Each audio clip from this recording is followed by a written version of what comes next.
In last lecture, we have solved this sum, that is XY Company Limited.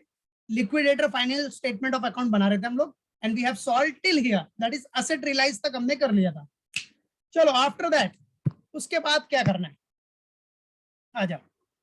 So देखो question में, अब asset तो realise हो गया, पेमेंट में देखो क्या क्या है अपना. सबसे पहला है asset realize the following amounts after all cost of realization and liquidators remuneration amounting to rupees 5,000. बराबर है, paid out of cash in hand. Okay, so बेटा लिक्विडेटर का कमीशन ये सब हमने पे किया, तो ये सब कमीशन वमीशन क्या है बेटा, रेम्यूनरेशन में आ गया ना, लिक्विडेटर के रेम्यूनरेशन में आ गया. तो चलो लिक्विडेटर का रेम्यूनरेशन आपका पे हो चुका है कितना, 5,000. सो आ जाओ, लिक्विडेटर्स देखो ऑर्डर में ही जा रहा है ना, लीगल चार्जेस होता है, फिर लिक्विडेटर रेम्यूनरेशन आता है. लीगल चार्जेस तो है ही नहीं क्वेश्चन में, तो liquidator remuneration simple, only order of payments follow करना. लिक्विडेटर रेम्यूनरेशन कितना बेटा, 5,000. ओके बराबर. चलो लिक्विडेटर रेम्यूनरेशन के बाद आप पूरा स्टेप फॉलो करोगे. वो स्टेप के बाद जो भी लिक्विडेटर का एक्सपेंस है वो तो है ही नहीं क्वेश्चन में, बराबर है. डिबेंचर होल्डर्स है ही नहीं क्वेश्चन में, तो डायरेक्ट क्या आ जाएगा, देखो डिबेंचर होल्डर भी नहीं है आपके पास पेमेंट करने के लिए ऑर्डर ऑफ पेमेंट में, तो डायरेक्टली आप क्या पे करोगे, आप ट्रेड क्रेडिटर्स. बाकी लोन फ्रॉम बैंक, वो जो सिक्योरिटी था वो तो एडजस्ट हो गया, वो तो सेट ऑफ हो गया.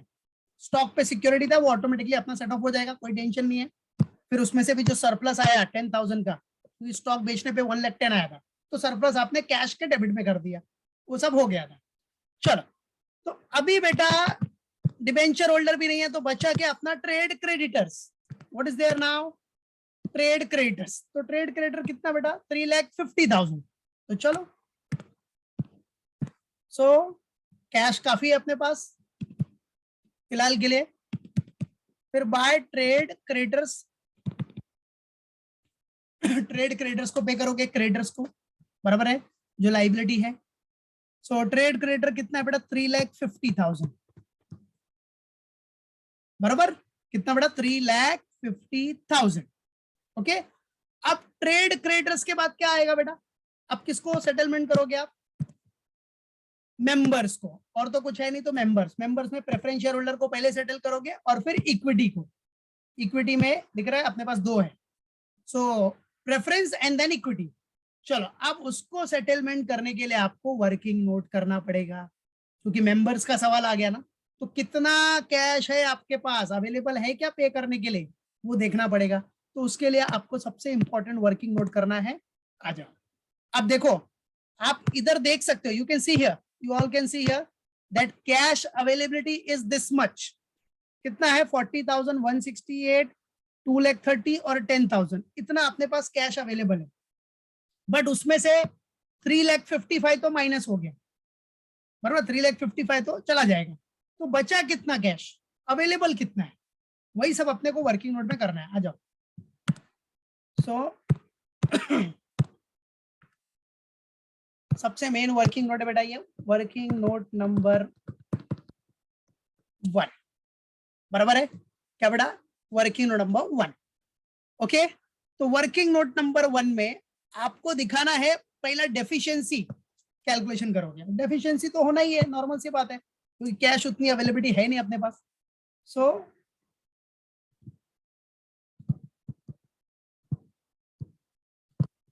डेफिशिएंसी कैलकुलेशन, ठीक है.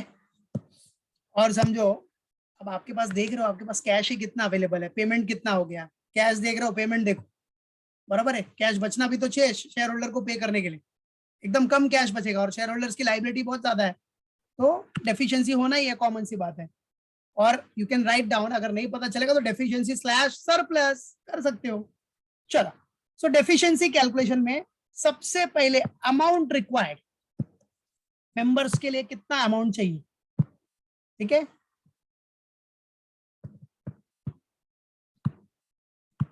क्या बड़ा अमाउंट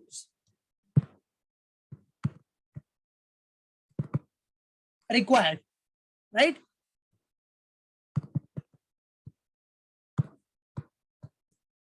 और किसके लिए, मेंबर्स के लिए. मेंबर्स मतलब अपने शेयर होल्डर्स. तो उसमें देखो सबसे पहला तो प्रेफरेंस शेयर कैपिटल है आपका,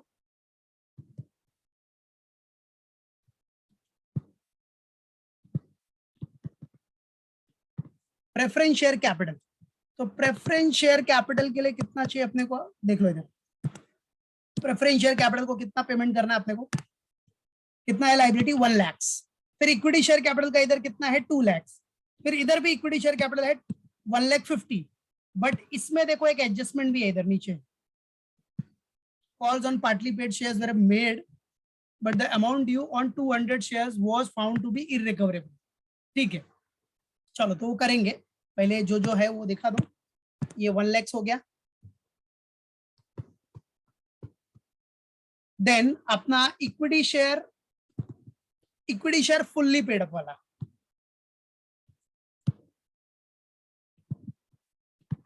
फुल्ली पेड वाले का तो कोई इशू नहीं है, वो तो पूरा 2 लाख आ जाएगा बेटा।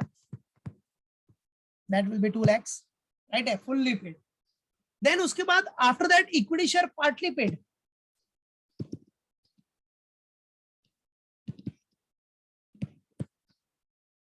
Equity share partly paid.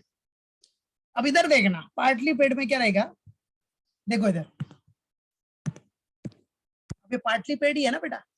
ये देखो 2000 इक्विटी शेयर है 100 ईच का, बट पेड अप 75 का ही था। ठीक है, राइट। तो अब इसमें भी 1,50,000 है। ठीक है, पेड अप में 75 पेड के हिसाब से 1,50,000 आना चाहिए। तो देखो इधर आपने दिखाया इधर 1,50,000, बट क्या हुआ इधर, केस क्या हुआ है देखो।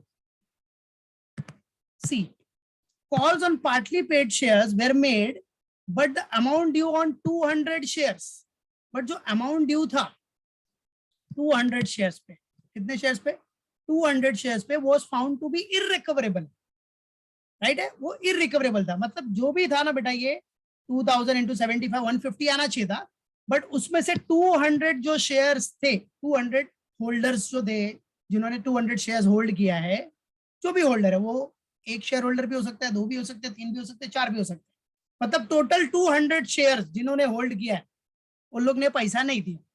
बराबर है, मालूम पड़ा कि नहीं। तो कितना नहीं दिया, 200 शेयर 75 के हिसाब से मंगाया, तो इंटू 75 तो कितना हो गया 15,000।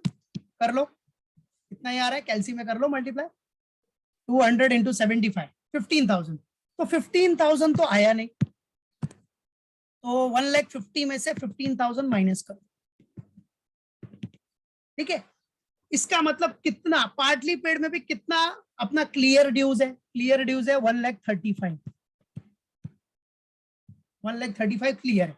तो जिनका पैसा क्लियर है उन्हीं को रिटर्न करोगे ना पहला, जिनका नहीं क्लियर है, जो डिफॉल्टर है भाई, उनको तो राम राम, चुपचाप बैठो। ठीक है, सो इतना अपना ड्यूज सब क्लियर है। तो टोटल अपने को कंपनी कितना रिटर्न देगी, प्रेफरेंस शेयर कैपिटल को 1 लाख, फुल्ली पेड अप वाले को तो पूरा देगी, और उसके बाद पार्टली पेड अप वाले को 135। ठीक है, सो टोटल मिला के कितना हो गया, 1 लाख, 2 लाख और 135, total is what 4,35,000। Perfect perfect.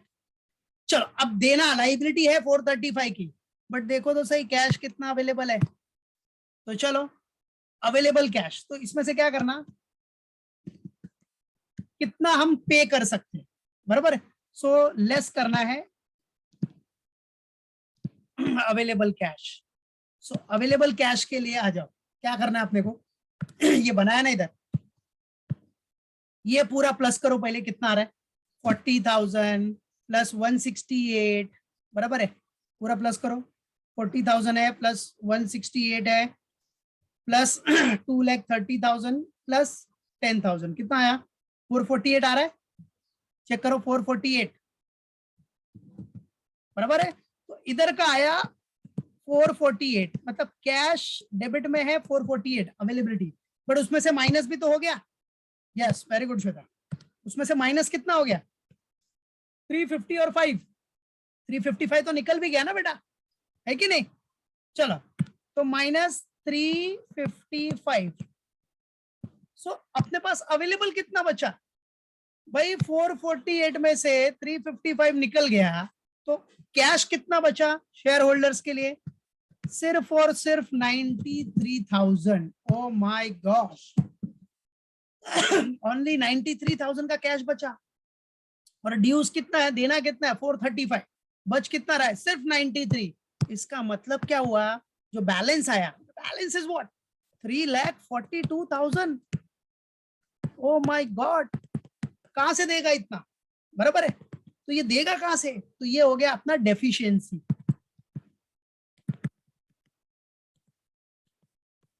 ये कंपनी के लिए हो गया डेफिशिएंसी। और फाइनली डेफिशिएंसी बॉर्न कौन करता है बेटा, इक्विटी शेयर होल्डर। फाइनली जो भी डेफिशिएंसी आएगा बेचारे इक्विटी शेयर होल्डर के ऊपर सब बर्डन आता है, बराबर है कि नहीं, मालूम पड़ा। तो इतना डेफिशिएंसी हो गया, बराबर, इतना क्या हो गया, डेफिशिएंसी, मालूम पड़ा। अब ये डेफिशिएंसी के लिए भी आ जाओ, आगे कंटिन्यू करना है कि भाई अब दिखाना है कि भाई कितना लॉस हो रहा है पर शेयर में, ठीक है। तो आ जाओ, so working note number 2, loss पर शेयर कितना होगा। फाइनली जब भी डेफिशिएंसी आएगा तो उसका पूरा भार बेचारे हमारे इक्विटी शेयर होल्डर पे चला जाएगा, ठीक है। सो अब लॉस पर शेयर में देखो, टोटल डेफिशिएंसी कितना था, डेफिशिएंसी कितना आया टोटल, 342,000। तो टोटल डेफिशिएंसी है आपका 3,42,000, ठीक है। अब लॉस पर शेयर निकालो, इसके बेसिस पे लॉस पर शेयर निकालो। तो अब देखो 3,42,000 डिवाइडेड बाय, अब डेफिशिएंसी फाइनली कौन बॉन्ड करेगा, अपने share holder, equity share holder. अब इक्विटी शेयर्स है कितना यार, वो देखो, आ जाओ, कितना है इक्विटी शेयर्स, देखो 2,000 ये 2,000 ये, टोटल है 4,000, बराबर है। बट उसमें से 200 डिफॉल्टर्स है, 200 वाले तो डिफॉल्टर है, उनको साइड में करो, तो कितना हो गया 3,800, कितना होगा, वो तो डिफॉल्टर है, उनको साइड में निकालो, कितना आया 4,000 माइनस 200, 3,800। तो 3,800 शेयर से डिवाइड कर दो, divide by 3,800 shares, 3,800 equity shares. So बेटा इधर लॉस पर शेयर आ गया कितना, 90, वेरी गुड, शाबाश बेटा। सो योर लॉस पर शेयर इज व्हाट, 90 पर शेयर का लॉस आया।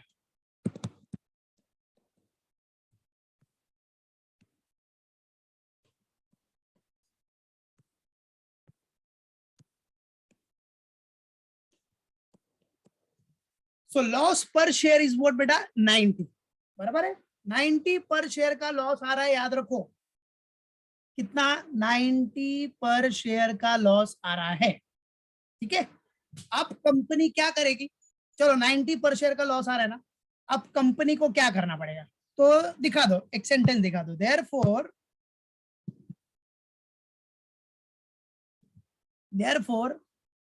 अ कॉल ऑफ रुपीस, अब जो भी लॉस होगा वो तो वसूल करेगी ना, इक्विटी शेयर होल्डर को ही बर्डन आएगा ना बेटा सब। Therefore a call of rupees, कितना कॉल करना पड़ेगा, तो सुनो, अभी देखो बच्चों, इधर देखो, जो लॉस आएगा वो बॉन्ड कौन करेगा, ये तो बेचारे फुल्ली पेड अप है, इनका तो टेंशन है नहीं, इनका तो वैसे भी डूब रहा है, ठीक है।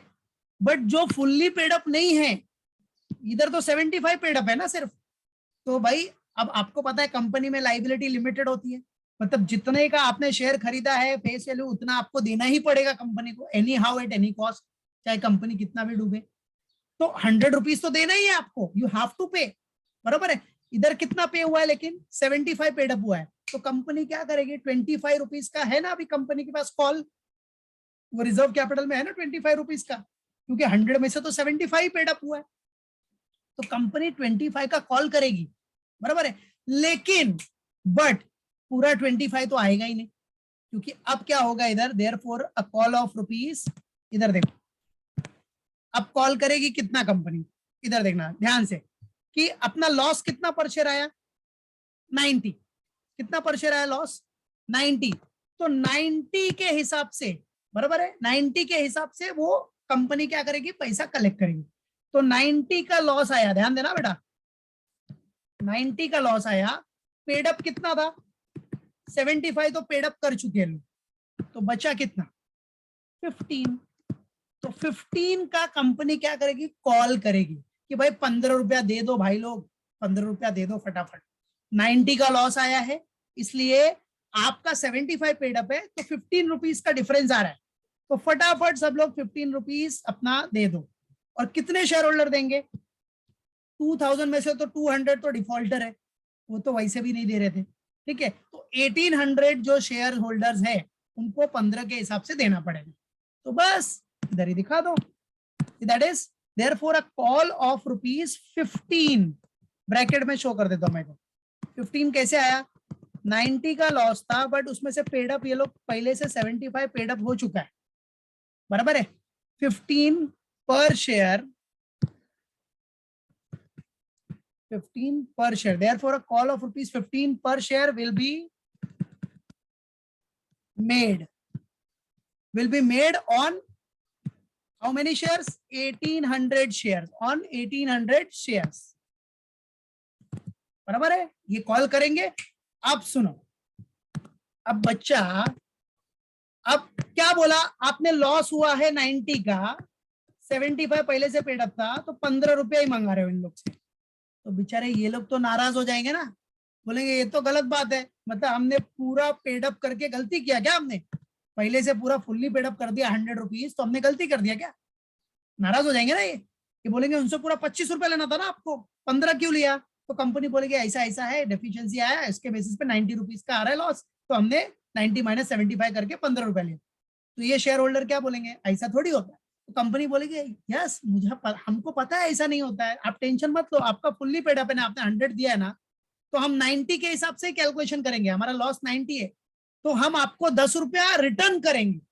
कंपनी क्या बोलेगी? आपने फुल्ली पेड किया ना पूरा 100, तो टेंशन मत लो, हम आपको 10 रुपीज रिफंड करेंगे। नो नीड टू वरी, रोने की जरूरत नहीं है, आंसू मत निकालो, हम आपको 10 रुपया वापस दे रहे हैं।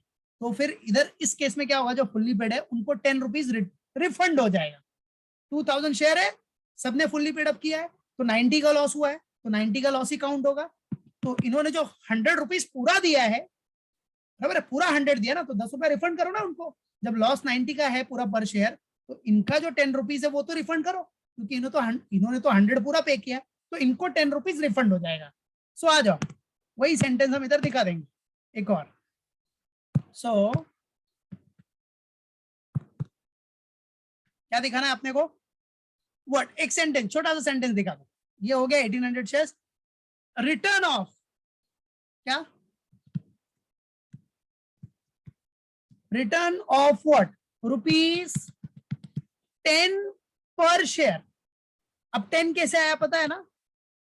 100 फुल्ली पेड अप किया था, बट लॉस आया है सिर्फ 90 का लॉस है, इसलिए हम इनको 10 रुपीज रिफंड कर देंगे। बोलेंगे रो मत भाई, हम रिफंड कर रहे हैं। तो रिटर्न ऑफ ₹10 पर share will be made,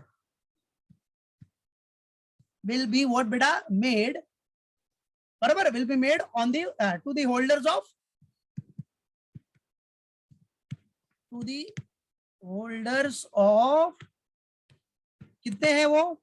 fully paid up वाले पूरे 2000 है, फुल्ली पेड अप वाले तो पूरे 2000 ही है ना, ये देखो फुल्ली पेड अप जो है वो तो पूरे 2000 है, बराबर। तो 2000 जो शेयर्स है उनको 10 रुपीज के हिसाब से आप रिफंड करोगे। पर share will be made to the holders of 2000 shares, that's it. तो ये आपका वर्किंग नोट्स है, बराबर। वर्किंग नोट इंपॉर्टेंट है, वर्किंग नोट ध्यान रखिएगा, ठीक है। तो ऐसा वर्किंग हो गया, फिर खत्म। अब दिखा दो, इधर आ जाओ। चलो तो बच्चों, हाँ अब इधर आ जाना। डायरेक्टली क्या करना है अपने को? कंपनी पहले कॉल करके पैसा मंगा लेगी इधर, तो कंपनी कॉल कितना कर रही है? 15 रुपए के हिसाब से, तो इधर आ जाएगा, पैसा आ जाएगा, cash bank comes in. So proceeds, proceed आएगा, proceed of call on 1800 shares, 1800 equity shares. Equity shares at the rate of rupees कितना 15 पर शेयर है। और इधर दिखा देने का वर्किंग नोट नंबर कौन से, वर्किंग नंबर 1 and 2 दोनों दिखा दो क्योंकि दोनों इंटरलिंक्ड है। 1 and 2 तो कितना आ रहा है 1800 इंटू 15 करो, 1800 इंटू 15 मतलब कितना पैसा आ जाएगा कंपनी के पास, इनसे 27,000। यस परफेक्ट 27,000 बराबर। यस बेटा चलो 27,000 आ गया, पैसा आ गया। चलो अब पेमेंट का टाइम आ जाएगा भाई। चलो तो पेमेंट में अब सबसे पहले तो प्रेफरेंस शेयर होल्डर भाई सबको तो मिल जाएगा, वो तो तुमका तो प्रेफरेंशियल राइट्स है, उनका कितना ड्यूज था 1 लाख उनको तो दे देंगे हम। बाय व्हाट बेटा प्रेफरेंस शेयर होल्डर्स,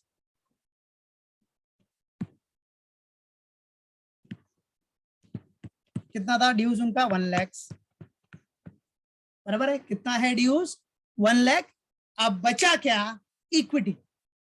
अब बेचारे इक्विटी को हम कितना रिफंड कर पा रहे हैं, सिर्फ ये दिख रहा है रिटर्न ऑफ 10 पर शेयर के हिसाब से, वही जो फुल्ली पेड अप वाले थे बस, क्योंकि उन्होंने पूरा 100 दिया है, 90 का लॉस हमने पूरा पर शेयर कैलकुलेट किया, तो जो 100 दिया है उसको तो 10 रुपए रिफंड करो यार।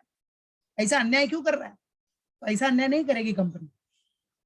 लिक्विडेटर ऐसा अन्याय होने ही नहीं देगा, वो लिक्विडेटर जो अपॉइंटेड हुआ है वो ऐसा अन्याय नहीं होने देगा, वो 10 रुपए उनका रिफंड करवाया है। तो आ जाओ तो रिफंड कर दे हम लोग। तो bye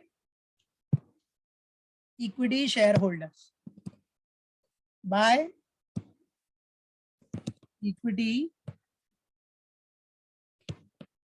share holders account, right. So कितना, yes at the rate of 10 पर शेयर, 10 पर शेयर के हिसाब से रिफंड होगा ऑन 2000 शेयर्स। अच्छा कितना आ रहा है 20 हो गया। ये लिक्विडेटर का फाइनल स्टेटमेंट ऑफ अकाउंट है, ऐसा ही करना है बेटा बराबर है। ये लिक्विडेटर का क्या बेटा फाइनल स्टेटमेंट ऑफ अकाउंट कि भाई इतना पैसा आ गया, उसके हिसाब से सब सेटलमेंट हो गया बराबर। फिर टैली कर देंगे, देन टैली। चलो टैली करोगे कितना आ रहा है डेबिट 475। अब कॉमन सी बात है जितना कैश रहेगा उतना ही सेटलमेंट होगा, नॉर्मल सी बात है, वही होगा सब कुछ सेटलमेंट। कैश ज्यादा भी रहेगा तो फाइनली इक्विटी शेयर होल्डर ही लेके जाएगा, मतलब जितना होगा उतना ही सेटलमेंट होगा, तो ये भी 475 ही होगा। चेक कर लो हो रहा है क्या, 355 plus 1 lakh plus 20 is it हुआ। हाँ क्या बात है, दैट्स इट, दैट्स डन। अच्छा इधर है ना वर्किंग नोट नंबर 2 डाल देना, ऐसे दिखा देना वर्किंग नोट नंबर 1 and 2, ये सब 1 and 2 से लिंक्ड है। हो गया finish. So this is what liquidator final statement of account, जिसमें ये वर्किंग नोट भी इंपॉर्टेंट है बराबर है। ऐसे ही आपको क्वेश्चन रहता है। ओके मालूम पड़ा, गॉट इट।